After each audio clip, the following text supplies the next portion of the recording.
नमस्ते गणपतये त्वमेव प्रत्यक्षं तत्त्वमसि त्वमेव केवलं कर्तासि त्वमेव केवलं धर्तासि त्वमेव केवलं हर्तासि त्वमेव सर्वं खल्विदं ब्रह्मासि त्वं साक्षादात्मासि नित्यं धृतं वच्मि सत्यं वच्मि अवत्वं मा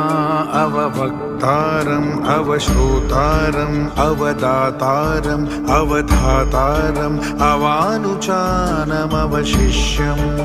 अवपश्चातात्